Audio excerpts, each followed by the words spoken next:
Boa noite, bem-vindas e bem-vindos a mais um AgroMeeting, este espaço semanal das quintas-feiras às 21 horas, onde Espaço Visual, em parceria com o Instituto Empresarial do Tâmega e com o apoio mídia da Voz do Campo, cria massa crítica nas agriculturas de Portugal. Hoje vamos ter um tema que é muito interessante, a cultura hortícola em hidroponia, e na região autónoma da Madeira, portanto, um caso muito interessante. E este é mais um contributo que a Espaço Visual dá para conhecer as realidades das agriculturas de Portugal. A Espaço Visual, dentro dos serviços que presta de projetos, assessorias, licenciamentos, assim como também de contabilidades agrícolas e de gestão e de formação profissional, faz este espaço para promover o espírito público, a divulgação das experiências com sucesso que nos ajudam a todos a produzirmos melhor, a sermos mais competentes e a fazer o desenvolvimento de Portugal. Depois temos como conferencista um empresário agrícola da região autónoma da Madeira, da Calheta, o CEO da Horti Calheta, o Sr. Carlos Gonçalves, alguém que é pioneiro nestas tecnologias nesta região autónoma e que tem desenvolvido uma empresa com muito sucesso, quer da produção, quer do mercado. Sr. Carlos Gonçalves, muito obrigado por ter aceitado o nosso convite. É um enorme gosto tê-lo aqui connosco neste espaço. Tenha a palavra. Obrigado. Muito boa noite. Como já falamos, como já disse, meu nome é Carlos Gonçalves, sou gestor da Horti Calheta. A Horti Calheta é uma empresa que tem sensivelmente 20 anos, dedica-se basicamente à produção em hidroponia de folhosas, alfaces, rúcula, coentros, neste caso nabo e manjericão. Basicamente estas culturas, independentemente da parte de produção em hidroponia, também temos uma parte vocacionada para viveiro de plantas. A hidroponia na Horti Calheta surgiu há sensivelmente 15 anos, já fazemos hidroponia há 15 anos, fazemos basicamente dois tipos de hidroponia. A hidroponia está, podemos dizer que são basicamente três grupos diferentes de hidroponia, que é a aeroponia, onde as plantas são alimentadas, as raízes das plantas são alimentadas por um sistema névoa e que aí tem a adubação, tem os adubos para as plantas viverem.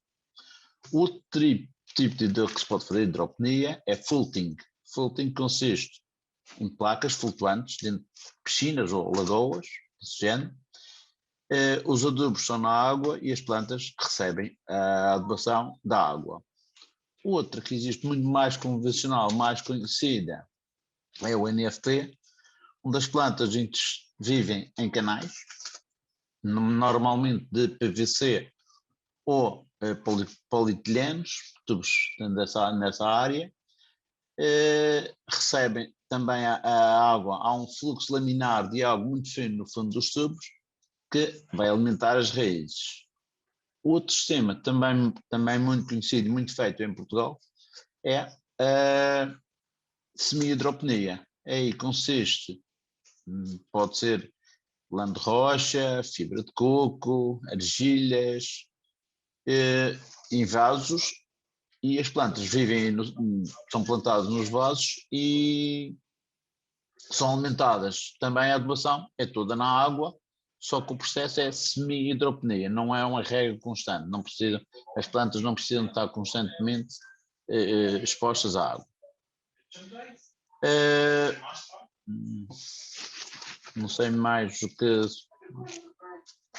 o que falar nesta área sobre... Do ponto de vista de culturas, que culturas é que faz? Ou seja, começou sempre nas mesmas, foi evoluindo? No ponto das culturas, neste momento já testamos muita coisa na área da hidroponia, no NFT, por exemplo, na água, basicamente, água, e nos tubos em água já testamos muita coisa. mas basicamente folhosas. Neste caso, a gente produz em grande quantidade. Só para ter uma ideia, estando numa ilha com 250 mil habitantes, e tendo outros concorrentes, como é óbvio, produzimos à volta de 1000 kg de alface por dia e à volta de 100 kg, 120 kg de rúcula todos os dias, o que para uma ilha é alguma quantidade. Mas sempre estivemos ligados a este tipo de cultura. Já testamos tomate, mas a razão de neste momento não fazer tomate não é que não se possa fazer tomate em hidropenia em água. Não, a razão é que, como estamos numa ilha, os custos de produção são superiores. Como os custos de produção são superiores, a horticalheta tenta não entrar em concorrência com o mercado fora da ilha.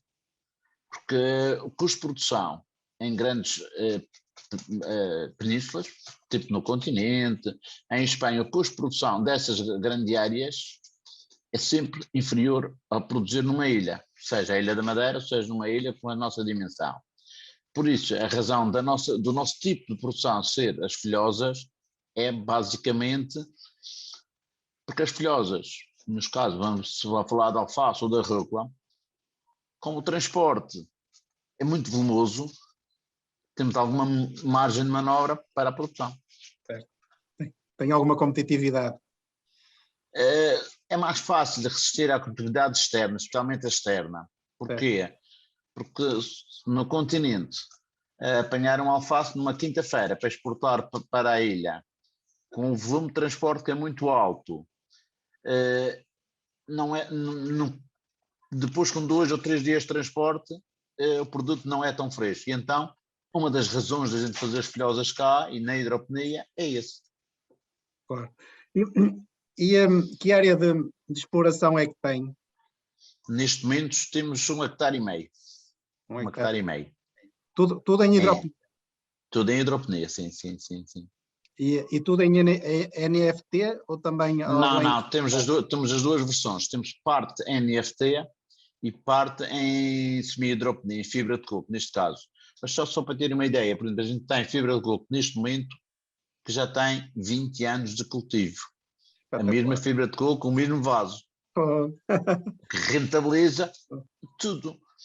Vamos lá supor que se tivéssemos de trocar o substrato ou a terra, todas as culturas, no caso do nabo ou de um alface, neste momento, na altura de verão, anda à volta de 4 a 5 semanas, estão a ver, os custos de produção eram uma coisa maluca. Claro. Como temos fibra de coco a trabalhar em vasos de 2 litros há 20 anos, por isso que a rentabilidade é boa. Claro. E como é que o Sr. Carlos Gonçalves começou nessas tecnologias? Não é muito fácil trabalhar esse tipo de tecnologias e fazê-lo com sucesso, e ainda mais numa ilha, não é? Não é desvalorizar, pelo contrário, é valorizar essa capacidade. A história da hidropenia surge, a história da agricultura, no meu caso, surge há sensivelmente 20 anos, como já falei. Eu pertencia a uma empresa de construção altamente grande, digamos. Quando vim para a hidropenia, para a agricultura, tinha de fazer algo diferente dos outros. Porque eu acho que quem venha para a agricultura fazer o mesmo que os outros já fazem era complicado. Então, fiz muitas pesquisas, visitei imensas feiras internacionais, e cheguei à conclusão que a hidropenia era uma coisa diferente. E costumo dizer uma coisa muito honestamente: a lanterna que vai à frente, ele meia 2 vezes. Os riscos são maiores, mas ele meia 2 vezes. Produzir em hidropenia, logicamente, se usarmos tudo, se fizermos tudo bem feito, a produção é outra coisa, os custos de produção vão baixar. Eu costumo dizer, N de visitas que fazem a minha exploração, eu digo, esta exploração, quando eu não consigo ganhar dinheiro com a hidropenia, toda a restante agricultura que trabalha na terra não tem hipótese de subsistência. Quando se faz as coisas na hidropenia bem feito, as coisas funcionam. Agora, de onde é que vem a ideia, uma das ideias da hidropenia? Numa das primeiras visitas antes de estar na agricultura, ou quando comecei na agricultura, fui ao norte de Portugal, não interessa aonde, e encontrei uma pessoa já com uma certa idade que tinha estado na África do Sul e que me dizia assim, tem aqui uns sobrinhos que a gente faz umas alfaces, mas vem aqui um monte de engenheiros e eles não percebem nada disto. Se quiserem, até a gente vende esses tubos e eu depois digo como é que se faz. Mas foi só o início, depois de uma série de uma pesquisa mais exaustiva, até começarmos a fazer hidroponia. Não, o homem foi espetacular, mas fiz alguma reserva. Mas pronto, só para ter uma ideia, a hidroponia na horticultura surge destas coisas todas, mais as visitas, mais os estudos que fizemos a nível da Holanda, eu acho que a Holanda, Dinamarca, esses países, nesse aspecto, estão mais desenvolvidos. Se me perguntar, conseguimos produzir igual à Holanda? Não. Porquê? Se a gente para produzir em Portugal, que conheço bem o continente, ou para produzir na Madeira, com os equipamentos, com o sistema que se faz na Holanda, eu tinha de vender alfaces à produção a 12 euros ao quilo. Isso não funciona, não é assim que funciona. Claro. Entendo depois porque os investimentos seriam de tal maneira elevados que tinha que aumentar o seu preço de venda de produto, não é? Claro, e o mercado, a gente pode baixar os custos de produção, mexer nos preços do mercado, ninguém consegue. Os preços do mercado são lá, existem, é a concorrência, é o mercado a funcionar, e isso nem você, nem ninguém, nem nós conseguimos. E aí na Madeira alguma preferência pelo produto regional? Pronto, já explicou que no seu caso que é mais fresco, mas tirando a questão da frescura, a origem não é valorizada? A origem é sempre valorizada. Eu acho que todos nós, quando vamos a um supermercado ou quando damos uma grande superfície, seja ela qual for, comprar um produto, se tiver regional, todos nós consumimos regional. Está no sangue, está connosco. Agora, tem que ter qualidade, não é só. As pessoas acham que hoje em dia não vão aos mercados, não vão às grandes superfícies comprar produto, não compram da região por ser da região. Compram da região se tiver também qualidade. Porque, especialmente na agricultura, acho que é uma coisa importante e que as pessoas olham muito a isso, e eu olho a isso, os olhos também comem. E muitas vezes comem mais do que o gosto. Sim, mas eu às vezes verifico aqui no continente, para os mesmos parâmetros de qualidade, que o consumidor prefere o que é mais barato. Muitas vezes produto importado. E os parâmetros de qualidade são mais ou menos semelhantes. Exceto agora, ultimamente, com o efeito Covid, eu acho que a origem nacional se valorizou. Mas até aí, eu via muito que o preço fazia muita diferença. E porquê? Porque os salários também não são muito elevados e as pessoas têm que poupar na comida, não é? Isso é verdade, mas se a gente normalmente, um cidadão normal vai a uma grande superfície, a algum lugar comprar, se tiver, eu estou muito apologista, quando tem qualidade, as pessoas têm tendência a levar aquilo que é da terra, que é nosso, independentemente do resto. Agora, também não se pode, há uma coisa que é muito importante, eu não vou comprar um produto que é da terra a 3 euros, quando tenho um importado, muitas das vezes com tão boas ou melhores condições, importado a 1 euro. Aí é outra situação. Claro. O que acontece hoje em dia na nossa agricultura é que, por exemplo, hoje eu vim segunda-feira de Lisboa. Eu cheguei a um supermercado, isto para dar o exemplo de lá, nem sequer dá o nosso exemplo da regional. Chego a um supermercado, vê lá o tomate a 1,5 €, a 1,10 €, a 1,20 €. Sabe neste momento quanto é que está o tomate à produção? Não 20 sei. cêntimos. 20 cêntimos. Ei. Nenhum agricultor consegue produzir tomates a 20 cêntimos. O custo de produção dele é superior a isso. Claro. Só que depois, quando vai para as guerras de mercado, o que acontece nisto tudo, muitas das vezes que as pessoas também não compram o nosso produto, é porque as grandes superfícies levam muito dinheiro. E o custo da produção neste momento, eu estou a falar de tomate de qualidade, tomate de bife, tomate de... Pronto, e custa 20 cêntimos. Como, por exemplo, a alface, na alface neste momento não sei, aqui na Madeira a produção, a alface, está na ordem dos 60 a 80 cêntimos, mas hoje se for bolo que tenha boa qualidade, 80 cêntimos, depois quando chegar a um supermercado qualquer, até lá 1,5 €. Pois, esse é um dos problemas, Carlos, que eu me tenho batido aqui na comunicação social no continente, que é a questão do controle das margens de comercialização da distribuição organizada, não é? Que eu acho que a autoridade da concorrência devia analisar isso e devia atuar, porque não faz sentido que a margem fique só num dos elos da cadeia, só porque são 6 ou 7 cadeias e os agricultores são milhares, não é?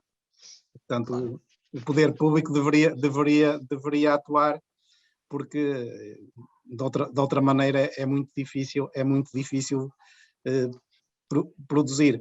Mas é impressão minha ou das várias conversas e de algumas visitas que já lhe fiz, a ideia que fiquei é que o senhor faz muitas visitas, quer no continente, quer no estrangeiro. O meu amigo está sempre em contacto e sempre a ver coisas e sempre na crista da onda para tentar estar na linha da frente da tecnologia. Como na agricultura, como em todas as áreas, como falei, quem anda na linha da frente, eu não posso ter, eu costumo dizer, vamos supor que eu tinha uma mercearia, aquelas mercearias do antigamente, que tinha aqueles balcões em madeira, não sei o quê. Se a gente tiver uma mercearia que tenha 50 anos e continua a trabalhar com ela, já tem as portas fechadas. E exemplo disto na agricultura, porquê? Muitas das vezes, nestas visitas todas que eu faço, feiras, costumo ir 3, 4, 5 feiras por ano, agora neste momento menos, atendendo à situação da pandemia, mas costumo ir normalmente 4, 5 feiras por ano. Internacionais, para falar internacionais, já fiz feiras em Marrocos, já fiz feiras em Israel, conheço muitas feiras internacionais. E muitas das vezes vou às feiras para recolher ideias. E depois tento-as repassar para a prática.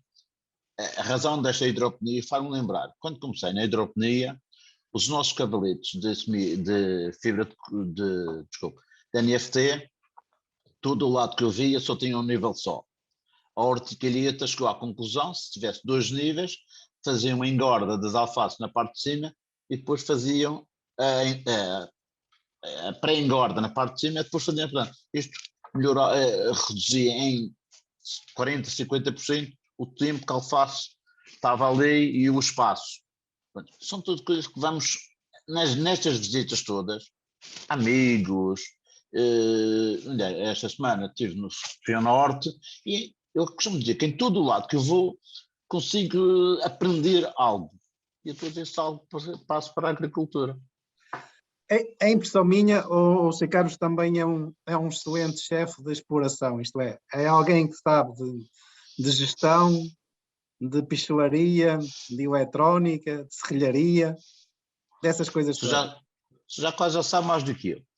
Eu não sei nada, eu só o visitei algumas vezes e conversei, e tive o prazer de conversar consigo também nessas alturas, não é?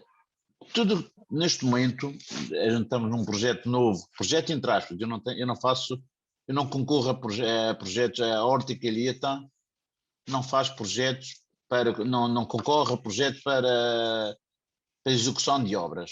Quando a horticalheta tem dinheiro, faz a estufa, faz tudo, mas não concorre a projetos. A fundos públicos. A fundos perdidos, nada. Porque o primeiro projeto que a gente teve a fundos perdidos correu mal e a partir daí apanhei trauma. Para dizer o quê? No caso de uma estufa, só a montagem a gente chama alguém, tudo o resto é feito com prata da casa. Isso quer dizer o quê? Toda a parte técnica, toda a parte da doação, toda a parte de serralharia, todo isso passa direto ou indiretamente por mim. Eu não gosto de trabalhar. Não penso que eu é que faço. Somos dois. Tenho conhecimento, quando mando fazer alguma coisa, seja de eletricidade, de eletrónica e tal, a gente tem a nossa exploração 99% automatizada, não preciso estar lá até para ver se os funcionários trabalham ou não. Toda a parte de automatização, abrir, fechar as estufas, redes, sombreamento, regas, etc. Tenho tudo automatizado à distância, consigo controlar essa parte toda. Toda essa parte técnica também somos nós que fazemos. O que, em questão de custos, baixa um pouco. Sim, mas sabe que essa parte, na minha opinião, quando quando se tem um excelente chefe de exploração, ou seja, alguém que pode ser o empresário ou não, no seu caso é o empresário, mas que domina todas essas competências, na minha opinião, é meio caminho andado para se ganhar dinheiro na agricultura. Porque a agricultura é preciso dominar todos esses pormenores e, sobretudo, uma coisa que é muito importante, é que é preciso dar respostas em tempo útil, não é? Claro. Não é indiferente ter uma resposta hoje na hora ou amanhã, depende do problema, ou daqui a uma semana ou duas, não é? Não, Isso. não há, isso não há no NFT, especialmente não há, porque Claro. se parou uma bomba agora, você tem meia hora, uma hora de tempo para resolver o problema da bomba. Não Claro. pode estar dependente de que venha um técnico do continente ou um técnico do exterior para resolver o problema. Você tem que ter muito prático e tem que estar na hora para resolver o problema, especialmente no NFT. Na semi-hidroponia ainda tem alguma vantagem, mas no caso do NFT não tem, e então precisa de ter conhecimentos para resolver esses problemas. Mas como é que faz? Tem motores e equipamentos em stock? Como é que organiza isso? Sempre. Por exemplo, a gente tem um dos vários sistemas em mesas de cultivo. Quando foi criado, foram criados com 2 bombas permanentes. Quer dizer o quê? Estão lá 2 bombas. Só precisa de uma para trabalhar. Uma está sempre de reserva para essas situações. Não pode meter uma bomba só. Isto vai desarrascar. Não. Tem que ter as 2 bombas sempre para, em caso nestas situações, estar apetrechado de uma solução de tronco na manga.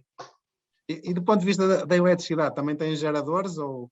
Temos um gerador temos um gerador que já não trabalha há anos. Sim, mas precisa Mas está lá, mas precisa de o claro. ter.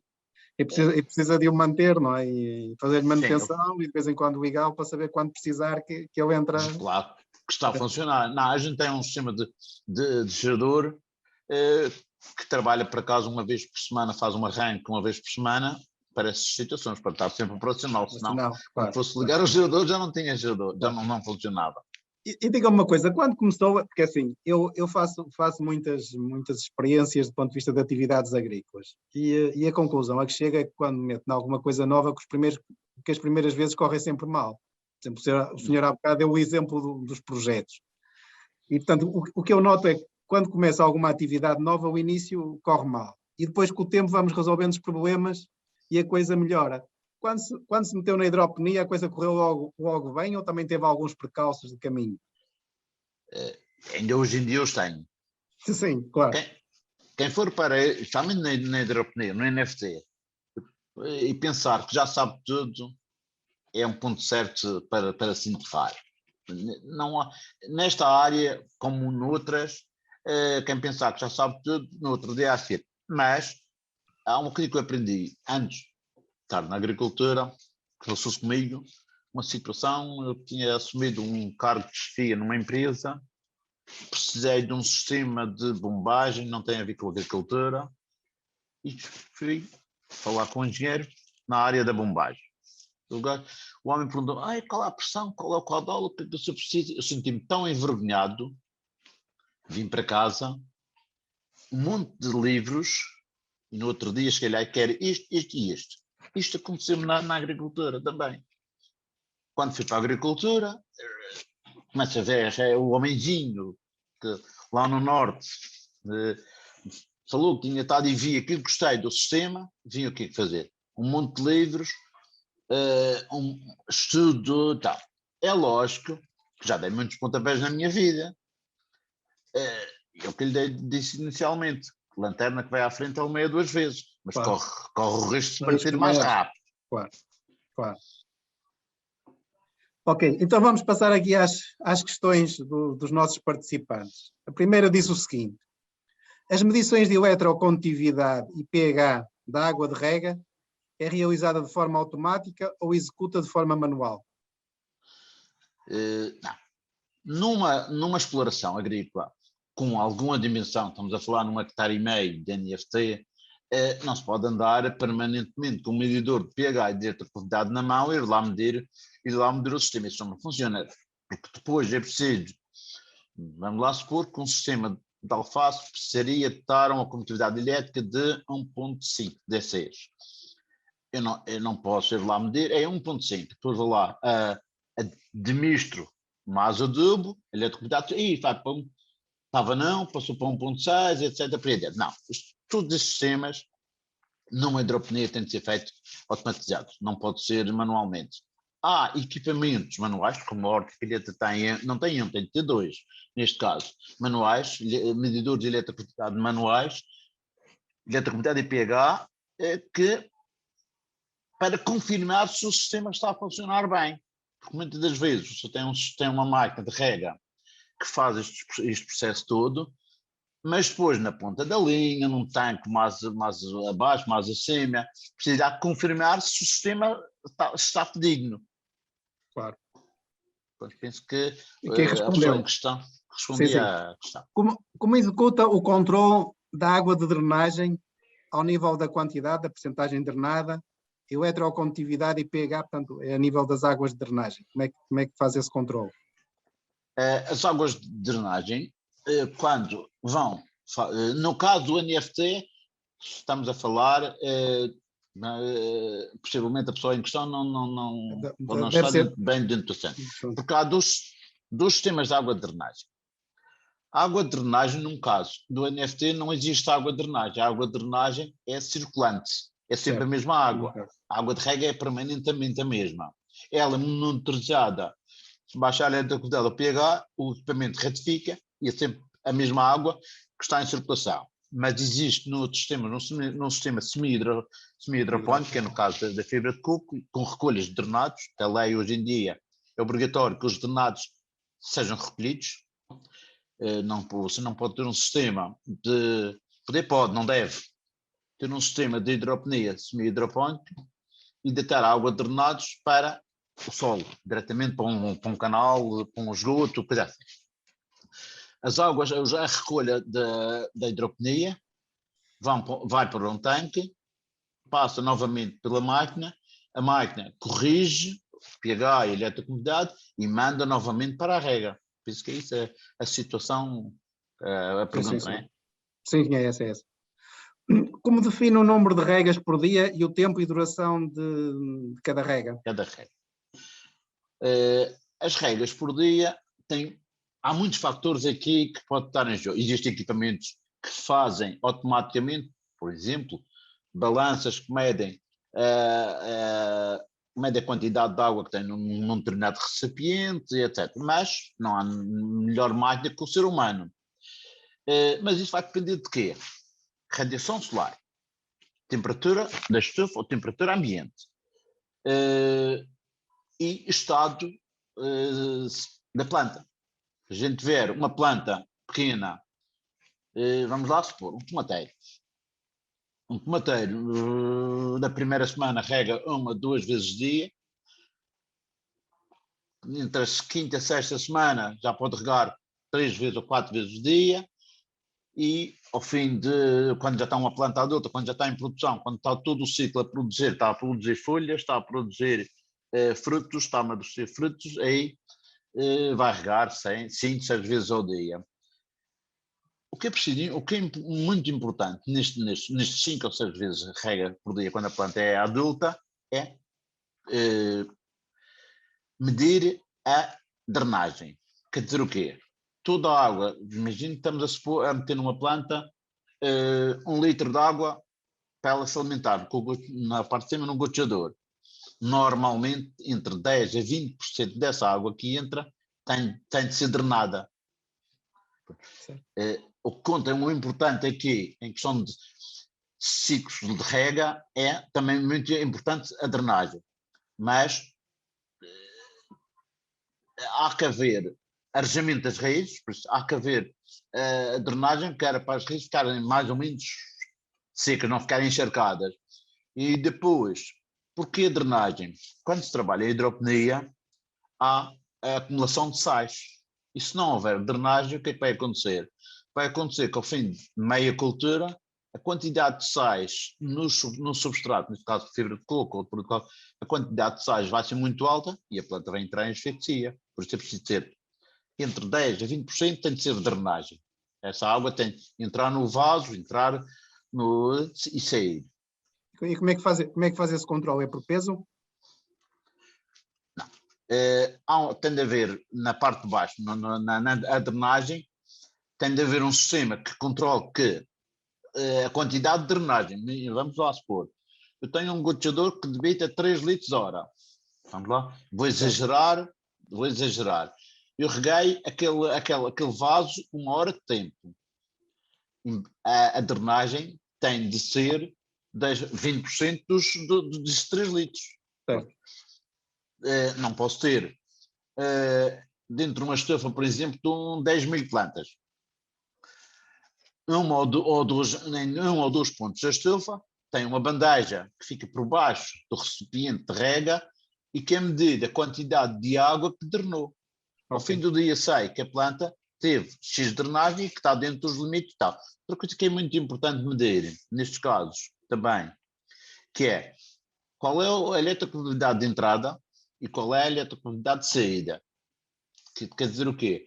Eu reguei uma planta, por exemplo, no caso do tomate, a 2.5, a entrada na eletrocondutividade, na rega, no gotejador, a água estava a 2.5 de eletrocondutividade e tem, nestes casos, para uma coisa funcionar perfeito, a drenagem tem de ser superior a 2.5, é sinal que a planta está-se a alimentar e que tal. O resto foi a água que a planta bebeu. Quer dizer o quê? Eu alimentei a planta a 2.5, a drenagem à volta dos 3, com 20% de água. Igual. Isso faz manualmente ou de forma automática, esse controle da água que drena e da eletrocondutividade da água drenada?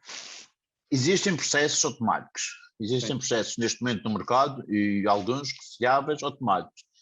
Mas a gente na empresa ainda se faz este processo em manual. Porquê? O processo automático varia sempre tantas coisas. O processo automático é feito por quê? Debaixo deste vaso tem uma balança e tem essa balança consegue saber qual a água que drenou e vai depois, junto com este processo, tem um sistema de radiação solar que mede a radiação solar do dia, mede a temperatura.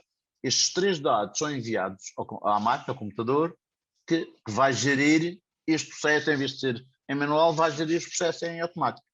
Existem no mercado sondas e processos para isso já, neste momento. Mas este controle manual obriga-lhe quase a ter uma pessoa a tempo inteiro para esse acompanhamento? Não. Uma vez ao dia. Sim.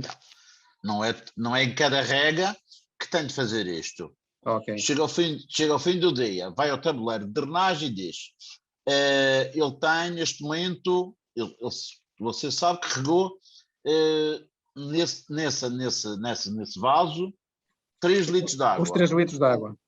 Claro. Sim. Chegou ao fim do dia, vai-lhe a ver, ele tem, neste caso, 300 mililitros, ou não, 600 mililitros, está com a drenagem certa. O que é que pode fazer? Amanhã, qual é a previsão do tempo? Amanhã, qual é a previsão do tempo? Epá, amanhã vai ser mais ou menos igual a hoje. Continua com as mesmas regras. Ok. No outro... Desculpe, diga. Não, eu disse ok. No outro dia, imagino que está, por exemplo, 700 mililitros. Baixa, normalmente não baixa as frequências de rega, baixa a quantidade de água. De água. E as frequências... Porque também da sua experiência também se já sabe relacionar isso com as diferenças de temperatura, não é? Claro, a temperatura desce ou sobe. Depois já são coisas que se aprende só pelo cheiro, já se vê qual é.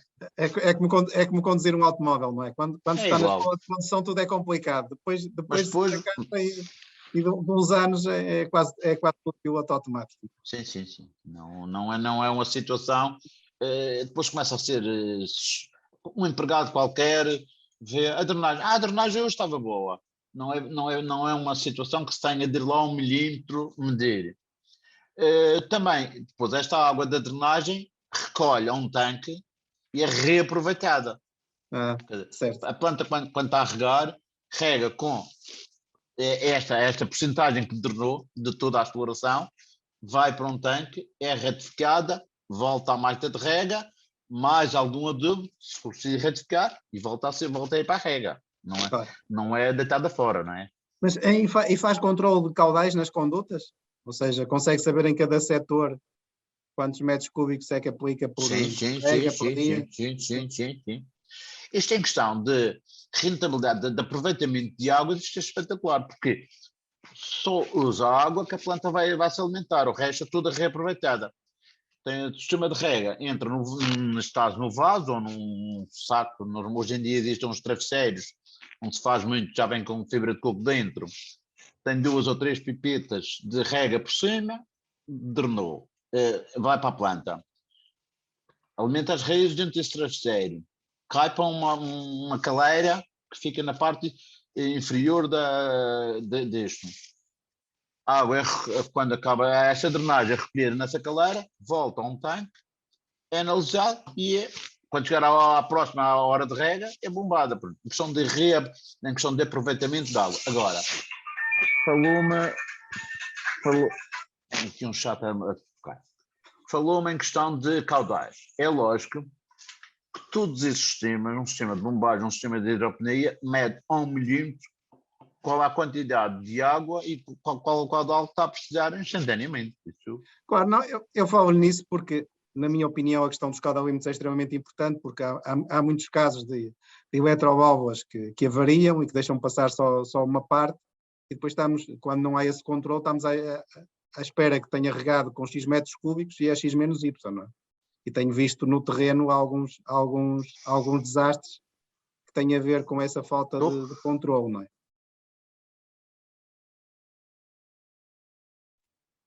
Estão a ouvir, não? Não consigo ouvir o que eu disse. Espera aí que eu não, fiquei sem. Ficou sem internet alguns segundos. Não, eu recebi aqui uma chamada e fiquei. Estou a tentar apagar isto aqui. Ok. Espera aí que eu tenho aqui. Piorou. Agora cortou a câmara. Não, já voltou. Já está, não está?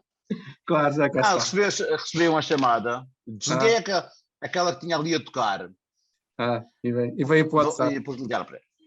Não veio para este. Estava-lhe a falar da importância dos caudalímetros como instrumento de controle adicional para o caso de algumas avarias parciais nas eletroválvulas. Portanto, em muitos casos, as pessoas, quando fazem registros de regar, imagino, sei lá, 15 minutos, e a eletroválvula abre só parcialmente, e está-se à espera que regue com X metros cúbicos e rega X menos Y, não é? Tendo o controle no caudalímetro, automaticamente já consegue detectar rapidamente essa avaria, não é? Tá bem, mas isso aí também, neste caso, na drenagem vai-se dar logo de contas. Claro. Se houve qualquer falha de rega, olha, não tenho drenagem. Vai ver. Não, acho que não é muito. Hoje em dia, os próprios sistemas, gotejadores, autocompensantes e antidrenantes, que só acionam quando a eletroválvula tem pressão. Não é muito, hoje em dia já não é normal se usar gotejadores se não fossem autocompensantes e porque regula a pressão, rega e tal, porque hoje em dia não... Claro. Agora, uma pergunta que fazem, que creio que já respondeu, qual o tipo de produção hidropónica que utiliza e porquê? Já falou do NFT e da hidroponia, não é? Sim. Eu acho, basicamente, quando se fala em filhosas, acho que o NFT funciona e o semi-hidroponia funciona. Existia em Portugal 1 ou 2 projetos em grande escala de fulting, mas depois, neste momento, estão quase todos, pode haver alguém que não conheça, mas em grande escala havia um grande aí, em Torres, que trabalhou durante 1 ano, 2 anos no máximo, e depois não correu muito bem, o fulting. Eram uns tabuleiros em esfarovite e as plantas viviam aí. A gente, basicamente, os que eu conheço e que acho que que têm pés para andar, são basicamente 2. É o NFT ou o NGS, também se está a fazer muita coisa neste momento em NGS, que é um sistema de hidroponia na mesma, mas em vez de ter os tubos só com água dentro, tem substrato.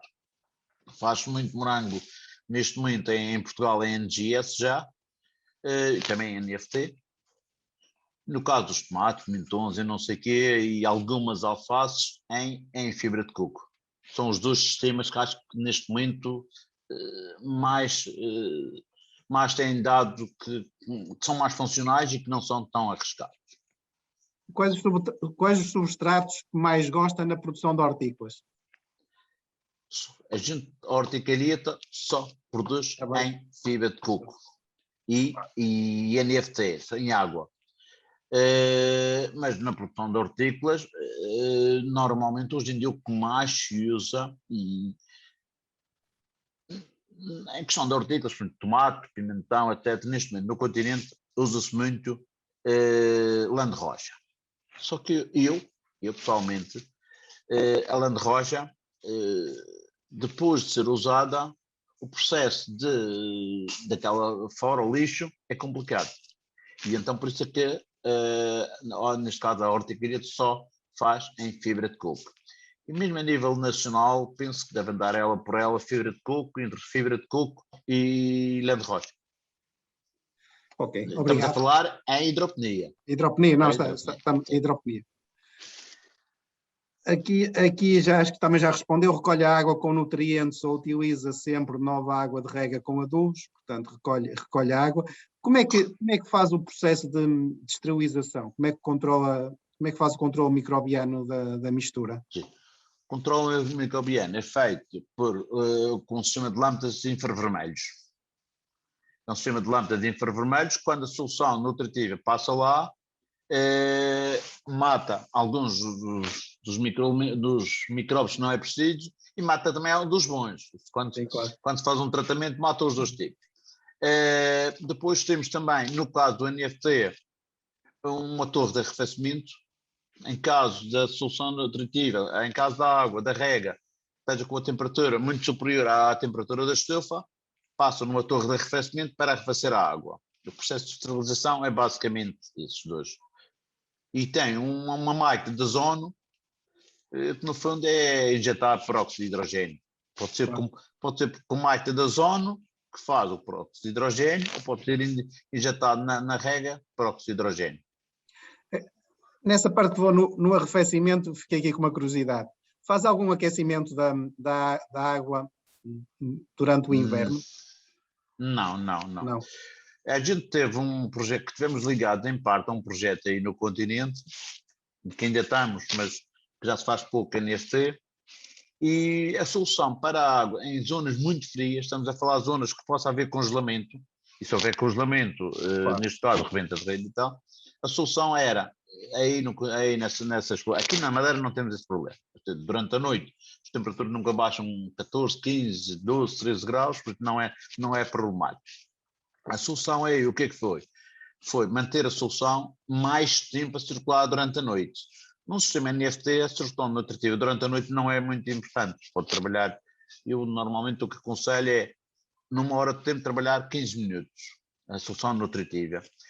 Nesses casos, quando o arrefecimento em determinadas zonas, com o arrefecimento é muito alto, ou chega a temperaturas negativas, uma das soluções foi manter mais tempo a solução a trabalhar.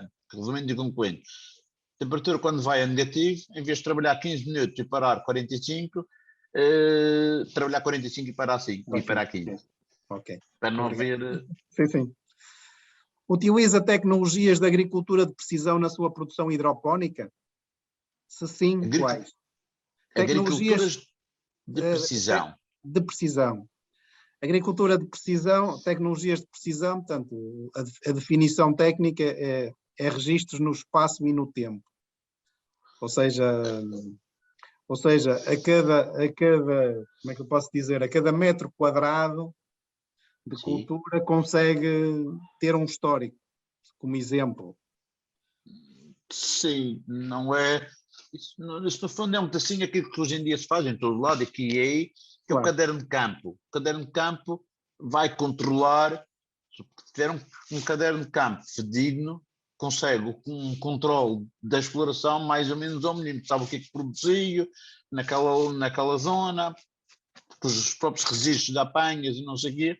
Isso acho que é a precisão que eu consigo nesse aspecto, no outro não estou...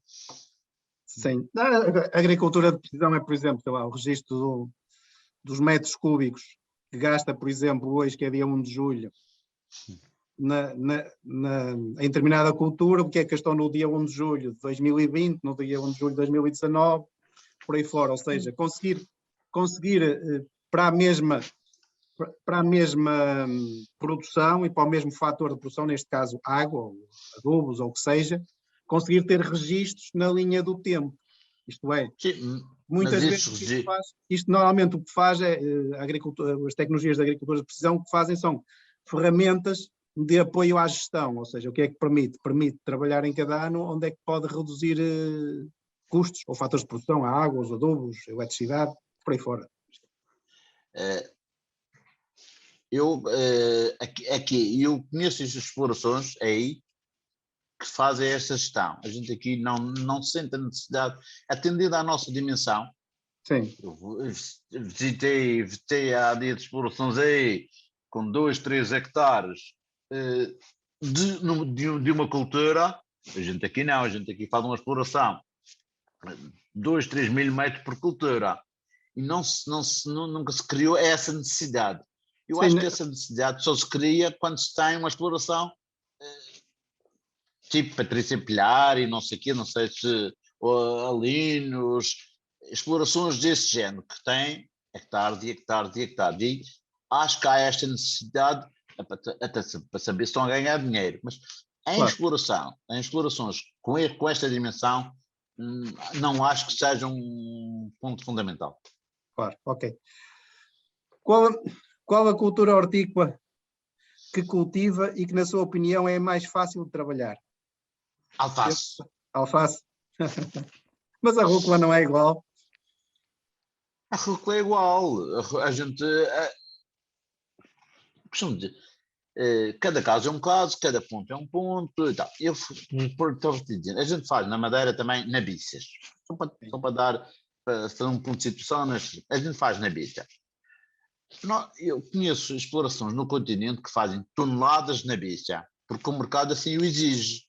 Claro. Se eu fizer aqui toneladas de nabícia, bem vou ter que comprar cabras e etc. para comer as nabícias. Para dizer o quê? Cada caso um caso. A gente, por exemplo, eu ainda um dia deste a falar de sementes com alguém que falou no assunto, alfaces grandes. O nosso mercado regional quer alface no máximo de 400 gramas. Isto para dizer o quê? Não há culturas milagrosas. Todas as culturas, todo agricultor, quando vai para a agricultura, nestas áreas, estou a falar, estou a fazer NFT, hidroponia, não sei o quê, tem de primeiro fazer um estudo sério do mercado onde vai trabalhar. Para dizer o quê? Eu costumo dizer que uma folha de papel em branco recebe qualquer coisa que eu ponha lá. Uma folha de papel em branco, eu escrevo o que quiser, ela recebe tudo. Eu antes de fazer alguma coisa, isto é a proposta da pergunta que a produção fez, eu tenho primeiro, uma das primeiras importantes, uma coisa mais importante na agricultura, quando fui para a agricultura, saber à minha beira o que é que o mercado precisa. E este é um estudo de viabilidade, mas tem de ser eu a fazer, tem de ser sério, tenho de estar muitas explorações agrícolas, tenho de ir aos mercados, nestas viagens que fiz muitas, uma das coisas que eu gostava muito de dizer sempre, o mercado, ver a realidade, o que é que o mercado precisa. E quando vem a pergunta, qual a melhor cultura que posso fazer? Eu, neste caso, alface. A gente faz mais alface. Mas é preciso saber, no local onde vamos instalar a exploração, ali perto, pelo menos, ou com as condições de transporte, o que é que o mercado precisa? Não vou fazer alface só porque eu gosto de fazer alface, mas depois não vendo. Certo. Ok, obrigado. Próxima questão. A produção de hortícolas em hidroponia gasta mais ou menos água e adubos que as mesmas culturas em solo? Na hidroponia gastamos em água 1/10 parte. Se realmente for por alagamento, ninguém tenha qualquer... porque a água aqui é toda aproveitada. E em questão de adubos, como já falei, que se eu tenho todos os sistemas de hidroponia são obrigados por lei a ter reaprovamento de drenados. Os drenados não podem ser deitados ao lixo. todos os adubos são aproveitados quase ao milímetro. E a água, muito mais. Não tem, Sim. Não, não tem qualquer balança eu, de peso. eu creio que esta pergunta também tem um bocadinho a ver, não é, com as polémicas que temos aqui no continente sobre a agricultura intensiva, não é? E normalmente a agricultura intensiva tem um rótulo de que gasta mais fatores de produção ao nível dos adubos e da água, não é? Portanto, por isso é que creio que este participante colocou cá a questão por isso, não é? Sim, é possível. A agricultura, eu não quero entrar por aí, até porque eu tenho uma ideia, ligado à agricultura, eu tenho uma ideia totalmente, é fácil, e faz lembrar aquela polémica que vocês tiveram aí recentemente sobre a Odmira, que eu conheço também mais ou menos bem. Se não tivessem mão de obra estrangeira em Odmira, morriam todos à fome. Mas Não levei a mal. Você, Carlos, se fosse em Odmira, bem, o país estava bem. Eu acho que neste momento Não, eu também concordo, todo não há lado. nenhuma região em Portugal que, do ponto de vista agrícola, possa prescindir da mão de obra estrangeira. Ponto final. Se isso acontecesse, o valor do produto agrícola bruto em Portugal descia. Não tanto, isto, chega a, falando de biológica, também sou, se a gente todos, os portugueses, começassem a comer só agricultura biológica, morríamos todos à fome outra vez, ou quase, metade. E vem a propósito de agriculturas intensivas, etc. É preciso que se produza, que é preciso haver regras, onde é que se vai pôr a produção, onde é que se vai pôr. Não digam, sou contra a gente ver com o centro de Lisboa e fazer aquilo tudo tipo Almeria, tudo chifres, não é isso que Sim, estou a falar. sim, mas Agora, normalmente o que o meu amigo está a dizer e com o qual concordo é que normalmente confunde-se agricultura intensiva com desordenamento. claro, E são coisas diferentes. dá-se o rótulo ao desordenamento da agricultura intensiva. E isto são falsos conceitos, não é? Claro, não. É que quando eu costumo dizer mesmo, estes assuntos todos que se têm falado em Portugal de agricultura, é fácil, eu faço-me lembrar. Vamos lá, coronavírus. Se eu tenho um restaurante e dependo do restaurante só, pode vir todos os estrangeiros para cá que eu quero ir os todos cá. Agora, se eu sou agricultor, não dependo nada dos estrangeiros, não quer que venha agricultor, não quer que venha estrangeiros nenhum para cá.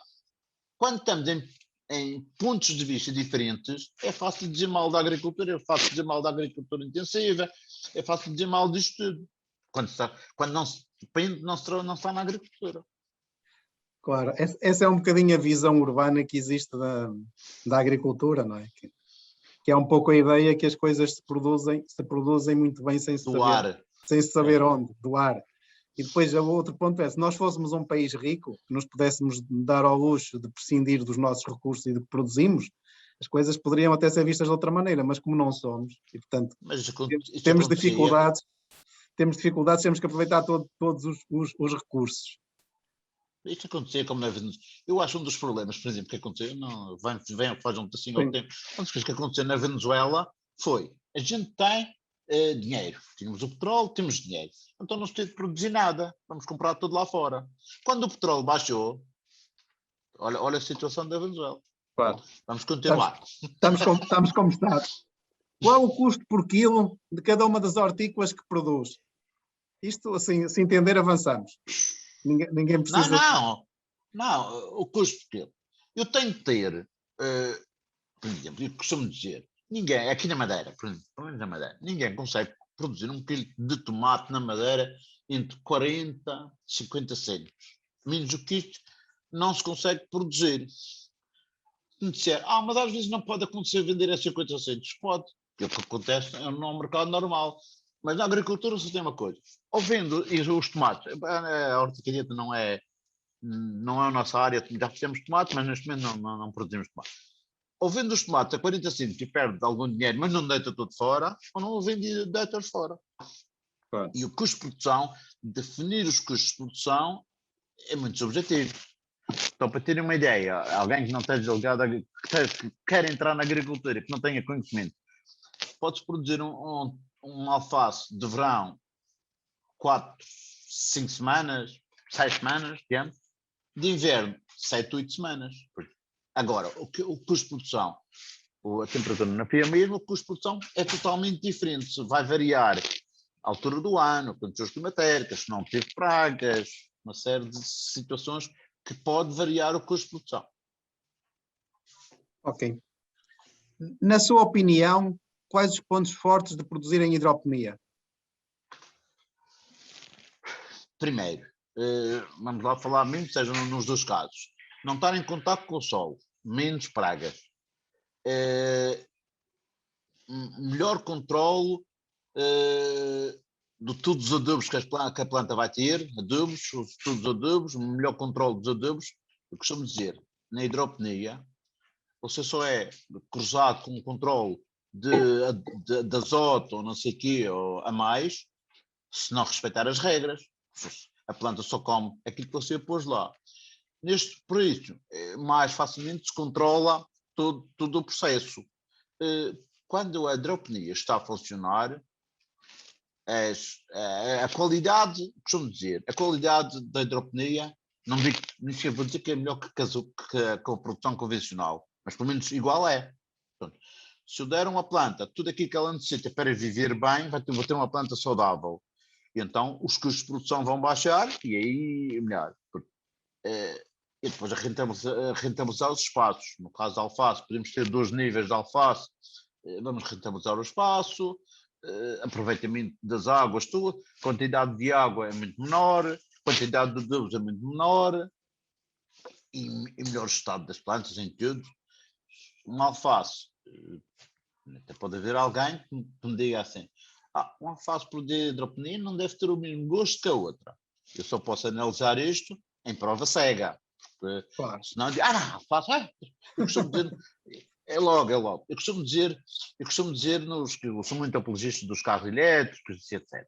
Eu gosto muito de carros elétricos, painéis fotovoltaicos, estas energias renováveis. E então, às vezes põe-se, já vi muitas vezes, e este vem exemplo da hidroponia e da agricultura convencional. Faço um desenho de uma fábrica a produzir carros ligada a uma chaminé a deitar muito fumo, e depois faço uma a produzir carros elétricos, estes carros elétricos estão ligados a uma chaminé muito fumo. E depois faço um lado a produzir carros a gasóleo ligado a painéis fotovoltaicos. Tem muito a ver aquilo que a gente transmite. Claro. Estamos entendidos. Consegue produzir as mesmas hortícolas 12 meses por ano? Na Madeira, sim. Na Madeira consegue-se produzir em hidroponia 12 meses por ano. A gente que chega a fazer, em questão de alfaces, chegamos a fazer 14 ciclos ao ano. 14 ciclos de alface ao ano. Porquê? Porque elas fazem, né? Têm um sistema com dois níveis, na parte de cima fazem engorda, porque são pequeninas, saem do viveiro, vão para a parte de cima, ficam mais ou menos 15 dias na parte de cima, passam para a parte de baixo. Portanto, resumindo e concluindo, conseguem fazer 12, 14, 15 culturas, no caso da alface, ao ano. E como é em estufa, melhor ainda, não é? Melhor ainda, controle de temperatura e também. Claro. Para si, como produtor em hidroponia, consegue encontrar fácil na Ilha da Madeira quem lhe repara ou substitua os equipamentos? Sim, neste momento já existem pessoas com capacidade para resolverem na medida do possível. Então, é lógico, às vezes nem sempre a solução é a ideal. Se ter um computador que avarie, vou ter que carregar por um programador à mão, manual e tal, mas consegue-se na medida do possível sempre, mesmo na Madeira. Hoje em dia, a Madeira está a 1h30 do continente, não fica do outro lado do mundo. Não falta muito. Costumo dizer que neste momento o mundo é pequeno. Com estas novas tecnologias, o mundo ficou pequeno. Claro. A água de rega que utiliza tem bons parâmetros de qualidade para a hidroponia? A água de rega que se utiliza na hidroponia, na Madeira, é toda, pode-se bebê-la toda. A Madeira, essa pergunta é que a Madeira tem em questão de água, das melhores águas do mundo, não é? Como diz o outro. E aí também no continente também existem boas águas. Mas toda a água na Madeira é de nascente, e as águas nascentes, só para ter uma ideia, a eletrocondutividade da nossa água é 0,2. Isto é zero Sim, claro. É muito boa. Muito bom. Olha, tenho aqui uma pergunta de alguém daí. Sou natural da Ribeira Brava, onde posso adquirir conhecimentos sobre hidroponia. Há alguma entidade na região que organiza cursos de formação? Aceita visitas na sua exploração agrícola? Sim, senhor. Neste momento existe uma escola agrária em São Vicente que trata, em âmbito geral, toda a agricultura. Existem técnicos com alguma formação nessa área que a pessoa em questão pode frequentar, perguntar e tal. Claro, a Horticalheta tem sempre as portas abertas a qualquer visita. É só questão de entrar em contato com a Horticalheta, não é muito difícil. Se for aí, normalmente a internet, a qualquer ponto de internet, escrever Horticalheta, vai-lhe aparecer logo uma série de informação. O que eu costumo dizer, na agricultura, se a gente conseguisse fazer a agricultura dentro do bolso, não era fácil mostrar a ninguém, mas a agricultura não se faz dentro do bolso. Por isso, a Horticalheta está sempre aberta a visitas. Uma das coisas que a gente acha mais fácil é a visita. Tanto é que se não quisesse que fosse divulgada a hidroponia, não estava aqui. Não estava aqui, claro, claro. Obrigado. Na sua perspectiva, a região autónoma da Madeira pode, com recurso à hidroponia, ser autossuficiente na produção de hortícolas? Não, não. Como acho que nenhuma zona do país consegue ser autossuficiente. E a Madeira muito menos. Porquê? Porque há picos de mercado. Depois as explorações agrícolas são constantes. A gente tem uma produção, neste momento, sei lá, 3 toneladas, a Madeira, um consumo de 2, 3 toneladas dia. Em determinadas alturas do ano, estes picos de produção, todos os mercados pequenos nunca conseguem ser autossuficientes, nenhum. Eu costumo dar de exemplo os Açores, que eu conheço mais ou menos bem, que é, uma semana você tem alface lá a 20 cêntimos, que é horrível. 3 semanas depois tem alface a 4 euros. Isto acontece nos ciclos de produção pequenos. A Madeira, como é um ciclo pequeno, nunca conseguirá ser autossuficiente em questão de hortícolas, mesmo tendo muitas explorações agrícolas. Mas não só a Madeira, e exemplo disso, determinadas zonas do país conseguem ser autónomas em determinados produtos, mas nunca são, no âmbito geral, nunca consegue ser autossuficiente. Eu sou um defensor que o país devia ser autossuficiente em hortícolas, mas em valor. O que produzíssemos devia dar para o que comemos e exportar para cujo valor servisse para o que importássemos ainda sobrasse. Mas isso não é fácil. Tínhamos que crescer muito. Tínhamos que crescer muito em questão de agricultura. Teríamos que crescer muito. Isto é a minha ideia. A gente se exporta, a gente tem uma balança. Eu penso que a gente tem uma balança de exportação, não conheço. Sim, mas a balança comercial creio que é negativa. Mas temos potencial para, na minha opinião, aliás já o critiquei publicamente, portanto estou à vontade, que o Ministério da Agricultura elaborou um plano estratégico para os cereais. Eu acho que o devia fazer para a horticultura e para a fruticultura, porque o dinheiro aí colocado e os recursos dariam melhores resultados do que nos cereais. Não é? Temos poucas condições de solos e de clima para isso e podemos eu acho que nos cereais, até porque atendendo à nossa orografia, embora a nossa na Madeira ainda é totalmente diferente, mas mesmo não costumo dizer, quando vou a Múrcia, ao fim tal, quando venho para cá, tudo plano. Quando começo a encontrar montanhas, digo, estamos entrando em Portugal. Porquê? Os espanhóis, quando vieram de lá para cá, esta merda daqui para lá não presta para a gente. E deixa isso para os outros. Claro, foi por isso que eles não deixaram. Agora é sobre a mão de obra. Tem dificuldade em encontrar mão de obra para trabalhar na agricultura? Tenho alguns parceiros que têm alguma dificuldade, mas costumo dizer uma coisa. As pessoas que trabalham, eu tenho empregados, desde a primeira hora, eu tenho empregados que já trabalham comigo há 20 anos, mas não há um nem dois, tenho 3 ou 4 que já trabalham comigo desde o início. Os meus empregados são a minha maior valia que eu tenho na empresa, são os meus empregados. Quando não se tem os empregados neste ponto, temos dificuldade em arranjar mão de obra para trabalhar. Agora, aí no continente, vejo que o problema é mais severo, que tem mais problemas em questão de mão de obra.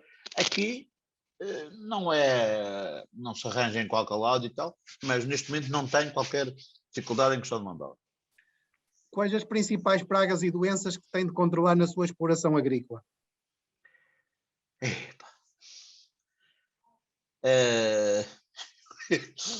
Se fosse em off, tinha outra resposta, mas já disse, mas a nível de brincadeira, as piores pragas que você pode ter numa exploração agrícola é os engenheiros do governo. Mas isso é outra.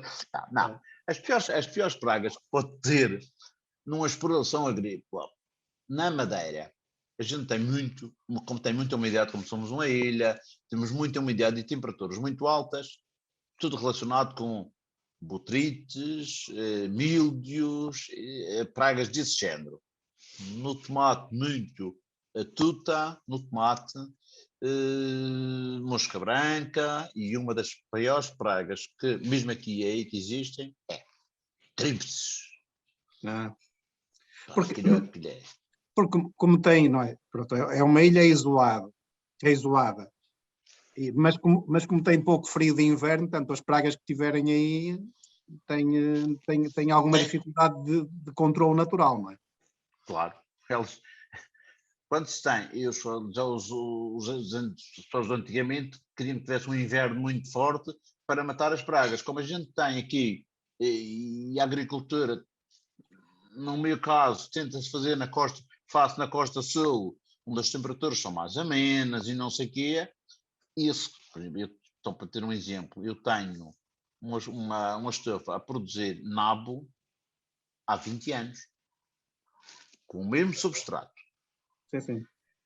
Rotação de cultura permanente, resumindo e concluindo. Todos os dias se apanha nabo dentro da mesma estufa e todos os dias se planta nabo dentro da mesma estufa. Quem perceber da agricultura e quem andar nisto diz logo, isso Deus nos acuda, não há vazio sanitário, não há uma desinfecção geral à estufa. É complicadíssimo. Essas pragas é muito complicadas manter. E depois, uma das vantagens, como os vasos não estão no chão, estão elevados e não sei o quê, se consegue fugir de alguns bichos. Atendendo a que hoje em dia no mercado, também já agora fica a tipo dizendo quem andar nesta área, que é cada vez mais está-se a eliminar N de produtos fotofábricos de tratamentos. Vamos o que é benéfico, não tenho nada contra isso. Agora, vamos baixando os produtos que existiam antigamente para controle de pragas, vai-se exigindo mais, neste momento vai desaparecer N de produtos e todos os meses aparece um produto no mercado. Sim. Aumenta o desafio e as dificuldades, não é? Nem mais. Há nessa região autónoma fornecedores de adubos para a hidroponia ou tem de os comprar no continente? Não, há cá muitos. E vou dizer uma coisa, antes de mais nada, eu não tenho produtos para vender de adubos. Mas quando chega um agricultor, isso caro, se anda sempre lá e não sei o quê, não acha que é melhor a gente mandar vir de lá para cá? Mandar vir uma palete, por exemplo, de nitrato de cálcio para ganhar 20 cêntimos num saco, esqueça, não mandar vir. Os nossos preços cá estão muito quase iguais. E existe neste momento 3 ou 4 empresas na Madeira com adubos para a hidroponia. É fácil encontrar terra disponível para comprar ou arrendar, tendo como, por exemplo, o objetivo expandir a sua exploração? Neste momento, cada vez mais é difícil arranjar terra. O aluguer de terras na Madeira não é muito fácil, porque é uma ilha turística, o aluguer de terras em zonas para tal não é muito fácil. Hoje em dia, cada vez mais, em questão de licenciamentos para hidroponia, para estufas e não sei o que, está cada vez a pior, mas também a nível nacional estava cada vez mais exigente. Não é muito fácil arranjar um terreno, e até que a própria orografia da Madeira é toda, ou está a subir ou está a descer. só para ter uma ideia, tenho ali uma coisa qualquer nova, um terreno de 3.000 metros, só para algum nivelamento, estamos a falar 40, 50 mil euros de muros, de suporte para suportar, atendendo à nossa orografia. Não é fácil, na Madeira não é fácil. Qual a maior dificuldade que sente na produção de hortícolas em hidroponia? Eu pouco falou, diria que é o mercado. O mercado também. Mas eu às tantas sou um sortudo nisto tudo. Eu neste momento não tenho, estamos no máximo da produção e não tenho qualquer excesso de produto que não consiga vender. Eu faço uma coisa muito deste género. Eu costumo dizer que a melhor coisa que há em negócios é débito direto. É pôr o dinheirinho na nossa conta sem a gente chatear. A gente já há alguns anos que tem alguns clientes e que a gente diz que temos com eles um débito direto. Quer dizer o quê? Eu tenho neste momento 5 ou 6 clientes com alguma escala, com o nosso contrato, digamos, a nossa palavra é todos os dias se entregam 2 paletes disto, 3 paletes disto, 4 paletes daquilo, etc. Passamos meses sem falar um com o outro. Não é? E para dizer o quê? Eu posso me considerar, sobretudo, que não tenho acesso, neste momento chegam a um fornecedor novo e dizem, Ricardo, se consegue arranjar 200 caixas de alface por dia? Não tenho, não consigo. Já tenho o meu leque, digamos, de clientes com este débito direto, que temos alguma estabilidade, pode baixar um dia um 20 casos, uma coisa assim, uma oscilaçãozinha, mas muito pouca. Não tenho dificuldade neste momento, para falar hoje, amanhã, agora. Mas também... O Covid deu-lhe problemas de mercado ou não? De maneira alguma, não. Porquê? Primeiro, a gente produz uma coisa ligada à hotelaria, mas o ano de 2020, 2021 não acabou, o ano de 2020 a gente subiu a nossa produção, nossa produção a gente subiu em 20% no nosso valor de faturação. Portanto, é sinal que as coisas funcionaram, não tivemos qualquer, e acho que mesmo aí no continente não houve grandes perdas atendendo ao Covid. Podem, estou a falar na área da agricultura, outras áreas é muito diferente, mas na agricultura não houve. A gente também tem uma parte considerável, que é parte, neste momento, uma mais-valia que foi criada ao longo de algum tempo, passagem, que é viveiro. Temos uma parte considerável de viveiro, plantinhas que se faz para a venda. Na altura da pandemia, especialmente no ano passado, fevereiro, março, abril, uma das coisas que subiu muito foi toda a gente querer plantar a sua plantinha em casa. E aí foi uma mais-valia. Pois, claro. É a vantagem da panela ter várias pernas, não é? Nem mais. Equilibra-se melhor. Não, a gente tem uma parte neste momento, não digo maior, que não gosto. Temos a nossa área, a nossa parte de produção em questão de viveiro na Madeira, bem, mais ou menos cimentada e com bons clientes. Parte de viveiro, também é uma área muito engraçada. Há pouco, quando ia interrompendo, no fundo, do ponto de vista da agricultura, não é? O que mal com o Covid foi sobretudo a floricultura, a parte de viveiros também ligado essa parte. Viveiros não baixou. Sim, mas ligado à parte das ornamentais, da floricultura, por aí fora, tudo que tinha a ver com eventos, turismo, vinhos, portanto, nos vinhos há os dois extremos, ou seja, quem estava ligado à distribuição organizada, quer cá, quer na exportação, não teve problemas, até melhoraram, mas os que estavam ligados ao segmento do turismo sentiram um bocado. Não? É óbvio, o turismo foi. Claro. Acredita que a hidroponia poderia ser utilizada na Madeira, noutras culturas agrícolas, para lá da horticultura? Bom, a hidroponia pode fazer... Eu conheço muito assim, por exemplo, Israel, há lá uma zona que eu estive lá, tinha laranjeiras em hidroponia, por exemplo, muitas laranjeiras de hidroponia. Se perguntar se os custos de produção justificam, possivelmente não, mas existem bananeiros de hidroponia. Eu conheço uma exploração cá na Madeira que tem papaya e mamão em hidroponia, qualquer coisa em hidroponia. Ferragem, até erva para os animais. A hidroponia pode fazer tudo, porque as plantas não comem terra. Há pessoas que pensam que as plantas não comem terra, as plantas comem adubos. Sim, os nutrientes que estão no solo, não é? Sim. A quantas pessoas dá trabalho permanente e sazonal nas suas unidades de produção? Neste momento permanente temos 14 pessoas.